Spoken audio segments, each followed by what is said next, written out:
നമസ്കാരം, പ്രവാസി മലയാളിയിലേക്ക് സ്വാഗതം. കൊറോണ വ്യാപനത്തിന്റെ നാളുകളിൽ വന്ദേ ഭാരത് മിഷൻ വഴി പ്രവാസികളെ നാട്ടിലെത്തിക്കാൻ എയർ ഇന്ത്യ ആയിരുന്നു സർവീസ് നടത്തിയിരുന്നത്.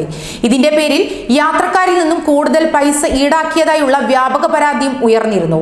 സംഘടനകൾ ചാർട്ട് ചെയ്തുള്ള വിമാനങ്ങൾ സർവീസ് നടത്തുവാൻ ആരംഭിച്ചതോടുകൂടെ അതിനും ശമനമുണ്ടായിരിക്കുന്നു.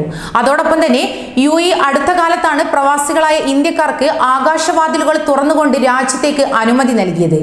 എന്നാൽ പ്രവാസികൾക്കായുള്ള കേന്ദ്രത്തിന്റെ അനുമതി ഇന്നലെയാണ് ലഭ്യമായത്. എന്നാൽ ഇപ്പോഴിതാ എയർ ഇന്ത്യയുടെ മറ്റൊരു ചതി കൂടി വെളിപ്പെടുത്തുന്ന ഒരു സംഭവമാണ് പുറത്തു വരുന്നത്.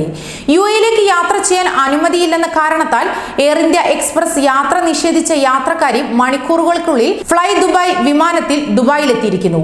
യാത്രക്കാർക്ക് അകാരണമായി എയർ ഇന്ത്യ യാത്ര നിഷേധിക്കുന്നു എന്ന ആരോപണം നിലനിൽക്കവെയാണ് സംഭവം നടന്നിരിക്കുന്നത്. കൊടുങ്ങല്ലൂർ സ്വദേശി ഷാനിഫയ്ക്ക് ദുബായിലേക്ക് വരാനുള്ള എല്ലാ രേഖകളും കൈവശമുണ്ടായിരുന്നു. ടിക്കറ്റ്, 96 മണിക്കൂറിനുള്ളിലെ കോവിഡ് പരിശോധനാ ഫലം, GDFRയുടെ അനുമതി ഉൾപ്പെടെ എല്ലാ കടലാസുകളുമായാണ് കൊച്ചി വിമാനത്താവളത്തിൽ എത്തിയത്.